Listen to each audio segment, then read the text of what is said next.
is what we called as Anvaya Vyatireka, or presence and absence. Okay, so this is a very important concept in Vedanta. How to recognize the self? I am the self. Anvaya Vyatireka also is called presence and absence. For example, in deep sleep, there is the absence of the body, mind, and the world. And in the waking state and dream state, there is a presence of the body, mind, and the world. So, I give an example: presence and absence. Okay. Now let us understand how to recognize the self using the concept of presence and absence. Presence is called Anvaya and absence is called Vyatireka. So when you wake up in the morning, the body, the mind, and the world appear. And the mind appears, there's a Chidabhasa or reflected consciousness. So Chidabhasa is dormant in deep sleep and it is there in the waking state. The mind is dormant in the deep sleep, mind is awake, mind is active in the waking state. So what happens? The mind, the Chidabhasa, and the world and the body, they come together as a package and they disappear as a package together. So that means Chidabhasa is present only in the presence and it's absent in the absence. So only what is present in one state, not present in the other state, cannot understand the full picture. So Chidabhasa, I would call it as observer, and the self, I call it as the Sakshi or the witness. So in deep sleep, there is no observer. The Chidabhasa has become dormant. So the observer is not there, only witness is there. That's why we know there's an absence of anything in the deep sleep. There is a observer comes only during something to be observed. Observed is the world. Observer appears as a part of the world. Sorry. Okay. So that observer, he calls it Chidabhasa. I want to distinguish between the observer and the witness. Listen carefully first. So witness doesn't come up in the witness is present in both presence and absence. That's why absence is there. Deep sleep is there, because of the witness, not because of observer. Is the distinction clear? So one who knows the presence and absence is called his witness. One who knows only the presence is called observer. This definition you take up. So the observer is supposed to observe what is going on. For example, right now we are supposed to observe what is going on. Instead of that, the observer identifies with what goes on. So then observer takes the position of the doer, knower, and enjoyer. So this is where Jiva comes into picture. Karta, Bhokta, Jnata. So what is the difference between the observer and the witness? Observer is present only in the presence. Anvaya. In Vyatireka it's not present. So that's why observer will not understand the absence. Whereas the witness understands both the states, presence and absence. And what happens to the witness during presence? The observer gets superimposed on the witness, and observer itself superimposed on the body, mind, intellect, and thinks that I am the doer, I am the knower, I am the enjoyer. In the process, it superimposes the doership, knowership, and enjoyership on the witness. But witness is unaffected because witness is present in the presence, and in the absence also it's present as the witness. So witness is unattached. Thoughts come and go. Along with the thought, observer identifies with thought, but the witness knows the thoughts are changing. So one who knows the changing is called witness. One who is a part of the changing is called observer or Chidabhasa. Is the distinction clear? What is not clear? So can we say observer is Atma and the witness? No. Observer is Chidabhasa. which is supposed to be, is a reflection of Sakshi in the mind, reflection of witness in the mind. So reflection of witness should be a witness, but it is not a witness. It identifies with the changes. Like sun reflecting in the water changes, the reflection also appears to be changing.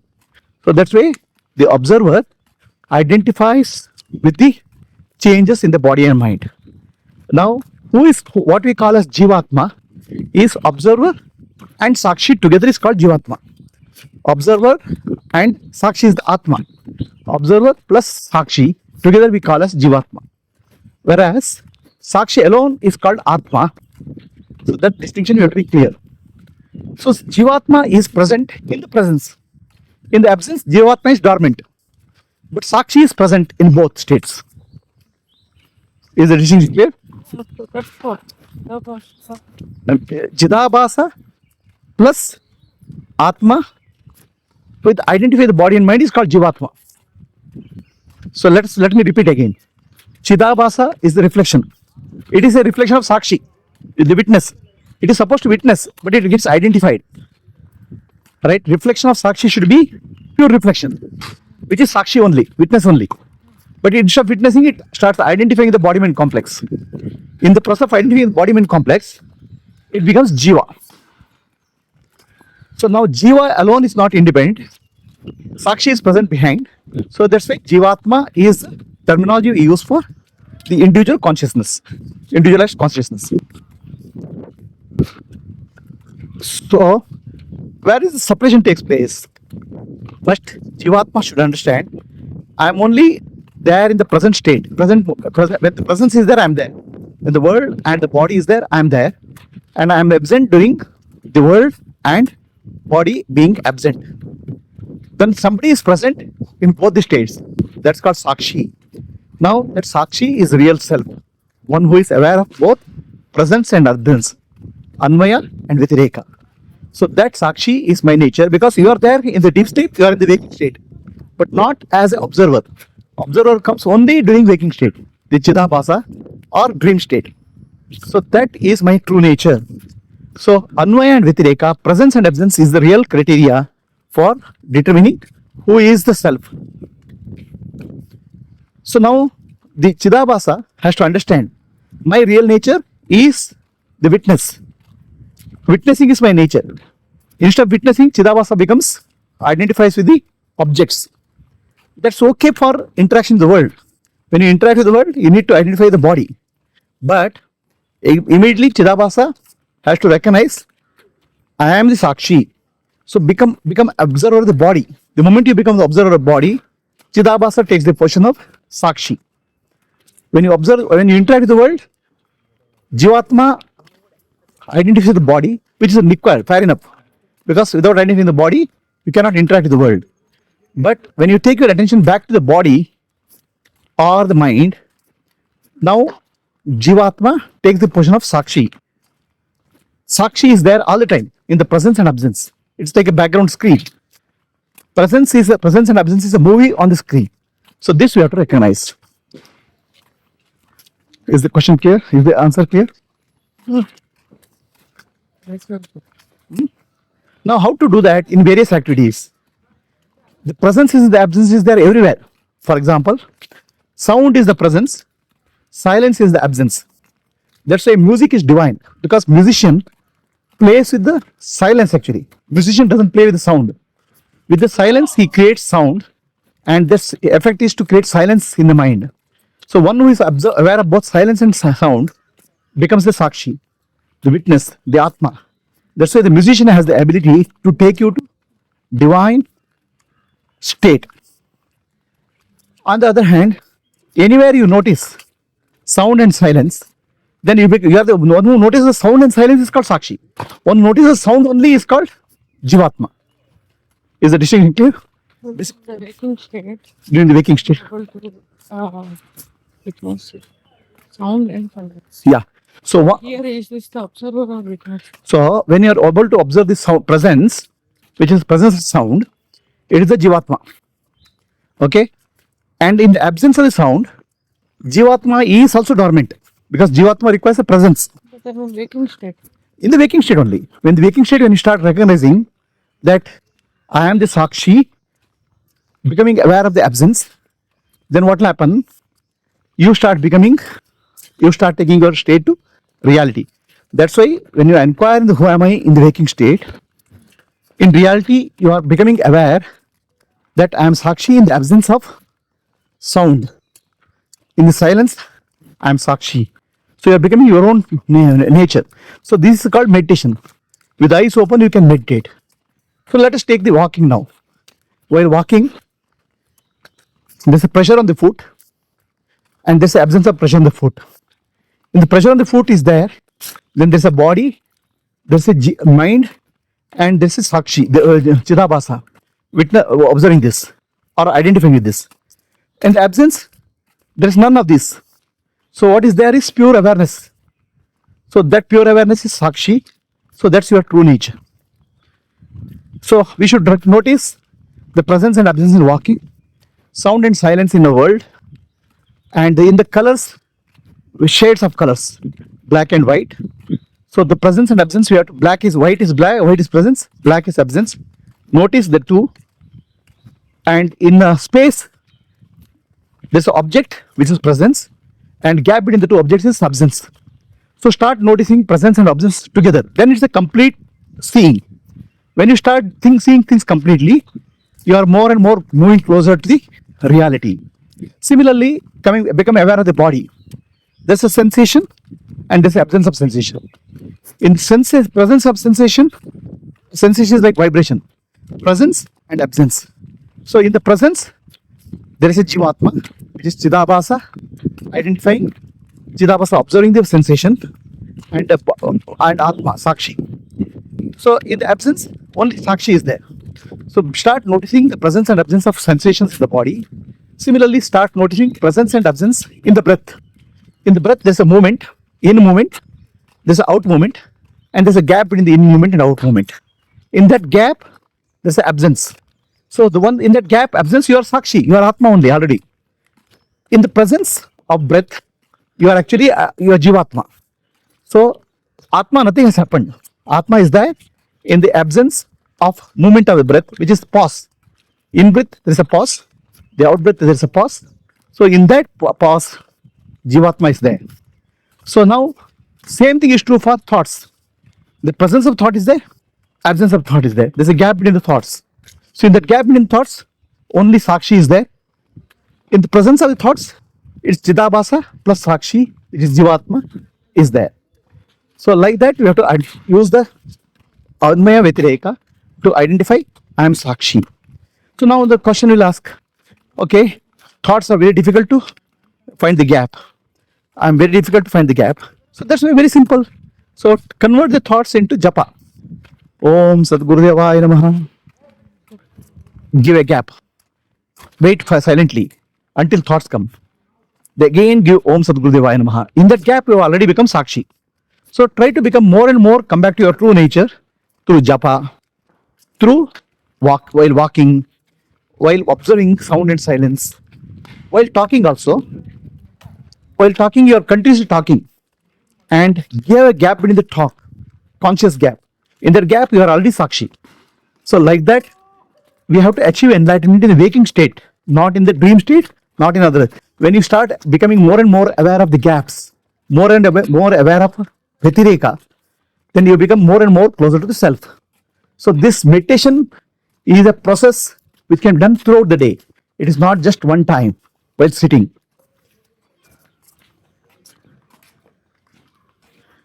And when you do Karma Yoga, what do you do Karma Yoga?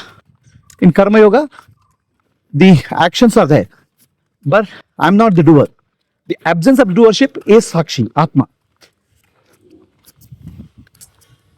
Not getting affected by the result. When results come, favorable result comes or unfavorable result comes in Karma Yoga, so you don't get affected because you don't identify. Then you are Sakshi only. So like that, we have to develop. You have to understand I am Sakshi. You don't have to become Sakshi. You are already Sakshi. Recognize I am Sakshi using Anvaya Vyatireka Prakriya. Is it clear? Any questions? Wait. We are walking now. While walking, there's a pressure on the foot, and there's an absence of pressure on the foot. Pressure on the foot is recognized by observer. Absence of pressure on the foot is recognized by the Sakshi. So, these two together, Sakshi is present in both presence and absence. So, that is my nature. I am the Sakshi. I am the witness. Every occasion in life can be converted to go back to your true nature. When you start understanding Anvaya, Vyatireka, Prakriya. That's called meditation. Meditative life. So, learn to give a pause. Learn to give a gap. In breathing, learn to give a gap. In walking, in talking, learn to give a gap. So, in walking, start observing the gaps. As you start observing the gaps, you start becoming more and more realizing your true nature. So, what happens? Taking Anvaya Vyatireka Prakriya further. Okay? What happens to us? Life throws up many challenges, many difficulties, and many opportunities also. Favorable situation and unfavorable situation keep coming up in our life. Now, who is present in any situation in life? Jivatma. Who is present in all situations in life? When the situation goes also? Sakshi. So, let's say a favorable situation comes, Jivatma feels very elated. But Jivatma doesn't recognize that in the absence of the favorable situations, I am there, Sakshi. So that's why Jivatma starts jumping in joy when favorable situation comes. When unfavorable situation comes, Jivatma starts crying. Okay? He'll go up and down. That's with Gnani. That's what happens to Adnani, ignorant person. He takes only the situation present as me. The real I is present in both the states. Okay? Let us say somebody gets a lot of money in the making state. He jumps with joy. Then goes to deep sleep. In deep sleep, no money is there. But in the no money, also he is there. So he is not the one who got the money. He is the one who got the money is a temporary character. So that he doesn't recognize. So then, if in deep sleep I am there, that he doesn't recognize. So his understanding of life is very partial. So in the process, what will happen? Our whole experience of life is built on partial truths. Only one part of life you take. Favorable will take, unfavorable will reject. The Jivatma, when he identifies the body, it is called ego. Ego starts creating a life story. Life story of favorable circumstances all put together, I am successful. Unfavorable success events put together, I am unsuccessful. But what we don't realize, in any situation, in any presence, there's always a duality. Good and bad. Happiness and unhappiness, they come as a package deal. Whatever comes to you as unfavorable, always there's a favorable built in. That's called blessing in disguise. We don't recognize blessing in disguise, we start cursing what you have received as unfavorable. Similarly, in a favorable situation, always there's a hidden unfavorable situation. So, if you look at the life in totality in the waking state, as both complements of connected opposites, presence and absence, then you start becoming free from the world. Until then, you will not be free. You start looking the duality as a complete package. So that's where you start accepting life as a total package. Right now, we don't accept life as a total package. We choose. You choose favorable and run away from unfavorable. So when we start seeing both favorable and unfavorable as a blessing, as a grace for evolution, we start becoming free. Is it clear? Everything in life is a package. If the situation is unfavorable, there's a blessing in disguise in the form of favorable. We don't see that. We see only keep on complaining about the unfavorable. Okay, let us say somebody loses money in the business. Okay, he lost a lot of money in the business. So is there a favorable thing? Yes. He can learn what is to be done in the business and he can do a better business. That's what many successful business people have done. Or he can get depressed. Oh, I have failed in business and keep on crying. So depending on how you take life, life is always a blessing. So that understanding frees us from suffering. If you are suffering, that means you are looking at life as a curse rather than a blessing.